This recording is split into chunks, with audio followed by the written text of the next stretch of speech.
araw guys, pag-usapan lang natin si Alden Richard. Uling-uli sa aktong tinawag na baby si Catherine Bernardo sa maraming tao. Ibig sabihin lang nito, patunay lang yan guys na alam na natin na mag-on na sila. Ayon kasi guys sa mga Dilulu fans dahil binabalikan nila ang mga nakaraan at talagang iniintindi nilang mabuti kung ano nga ba talaga ang sinasabi ni Alden Richard sa maraming tao na talagang napakatalas ng mga tenga nila at napakatalas ng mga mata nila. Sintalas nga naman kasi sila ng matang lawin. Grabe nga naman kasi. Bakit nga naman kasi guys nagsasalita si Alden Richard at tapos tatanggi sila at sasabihin nila magkaibigan lang sila. Period na yun. At sinasabi lang nila komportable lang sila sa isa't isa. At lalong-lalo na yung closest nila sa isa't isa ay nag-level up lang. Ibig sabihin, IS to the max kasi ang tawagan na talagang magkaibigan lang daw. Pero bakit tatawagin ni Alden Richard na baby si Catherine Bernardo kung walang namamagitan sa kanila at kung hindi sila magjowa? Diba? Kahit na si Catherine Bernardo ay hindi rin nakaligtas umano sa mga Dilulu fans, lalong-lalo na guys sa mga netizens na talagang ang inala nila ay meron na talagang namamagitan kay Catherine Bernardo at Alden Richard. Kaya ikaw, kung meron ka man napapansin na ginagawa umano ni Alden Richard at kung bakit nga naman kasi guys gusto na sanang ipakilala ni Alden Richard si Catherine Bernardo sa pamilya ni Alden Richard. Ibig sabihin lang nun, dinadala niya na si Catherine Bernardo sa sarili niyang pamamahay para personal nang ipakilala si Catherine Bernardo bilang jowa niya. Kita niyo naman guys, no, dati pa ay pinag-uusapan na yan noong si Alden Richard ay napapadalas umano sa bahay ni Catherine Bernardo. Maniwala kayo sa hindi. Ayon kasi guys kay Christopher Me, kapag si Catherine Bernardo ay nasilayan na sa bahay ni Alden Richard, ibig sabihin, personal niya nang ipinakilala si Catherine Bernardo sa angkan ni Alden Richard. Ibig sabihin nun, magjowa na daw sila. Kasi yun kasi guys ang bulong-bulungan at yun din kasi guys ang pinagkakaguluhan at pinag-uusapan at pinagpepestaan ng karamihan. At lalong-lalo na kasi guys sa mga isyo at kaganapan, lalong-lalo na ang pagtawag ni Alden Richard na baby. Grabe nga naman ito guys, no? Sinasabi kasi nila wala daw namamagitan sa kanila. Mag-best friend lang daw sila. At siyempre sinasabi noon ni Alden Richard, what you see, what you get. Yan lang kasi guys ang ibig sabihin kung ano daw ang nakikita natin, yun lang sila. Kaso nga lang, meron tayong nakita at meron din tayong narinig. Yun din kasi guys ang narinig ng mga netizens at ng mga Dilulu fans at ng mga sausawerang kapitbahay.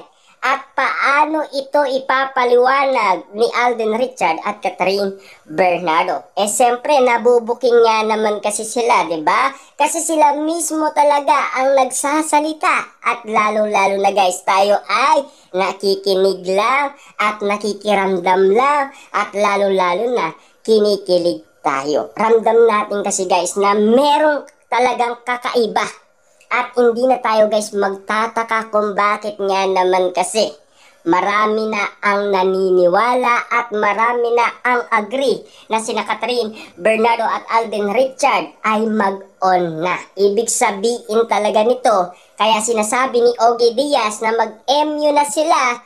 Pero igit pa dun guys, ang alam natin, na alam din ng mga netizens at alam din ng mga Dilulu fans dahil minanifest na nila yan at na-predict na nila yan. At lalong-lalo na, bago nila na-predict yan at na-manifest yan, meron na umanong isang lahi na sa Amerika na nag-predict umano kay Alden Richard at Catherine Bernardo na magiging magjowa sila.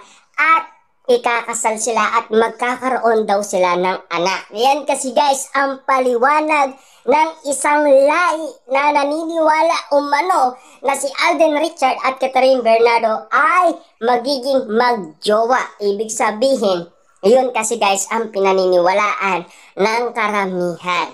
Ibig sabihin lang nito guys, ang pagtawag ni Alden Richard ay naging malaking issue na talagang pinag-usapan, pinagkaguluhan at talagang pinagpestaan. Siyempre, laging trending at viral nga naman kasi guys ang usapin, lalong-lalo na guys kung nabubuking sila at galing mismo kay Alden Richard. At siyempre, kitang-kita naman natin guys, no? Nagmamahalan naman sila at walang masama sa ginagawa nila at walang masama doon sa sinasabi nila. Kaso nga lang kasi, bakit nila inililihim? Kung bistado naman sila at hindi nila kayang itago ang nararamdaman nila. Kaya nga naman pala guys, yung awak nila sa kamay ay talagang napakaigpit. Yung yakap nila, napakahigpit nga naman kasi. At kung bakit nga naman laging nabibitin si Tisoy. At kung bakit nga naman kasi na-develop sila sa isa't isa nang dahil sa sinigang. Dahil meron nga naman kasing nag-booking kina Catherine Bernardo at Alden Richard, sina Mark at Marvin. Lalo-lalo na kung merong subuan dahil sharing daw sila ng laway. Wag, grabe nga naman, para silang nag-alikan moment na sina Catherine Bernardo at Alden Richard. Yun kasi guys ang pinag-usapan ng balita kasama si Marvin at Mark na nakasama ni Catherine Bernardo at Alden Richard sa cast ng Hello, Love Again. Grabe nga naman kasi guys ang kiligan, walang sawa nga naman kasi dahil hindi nila kayang i-edit yan at i-cut ayon kasi guys sa balita. Kaya nga naman guys pinagkakaguluhan na sina Catherine Bernardo at Alden Richard. Talagang aminan na ba ito? O talagang aamin na ba sila? O talagang pagkakaguluhan pa rin ang mga bookingan na galing mismo kay Catherine at Alden Richard na talagang hindi nila kayang itago ang kanilang nararamdaman sa isa't isa.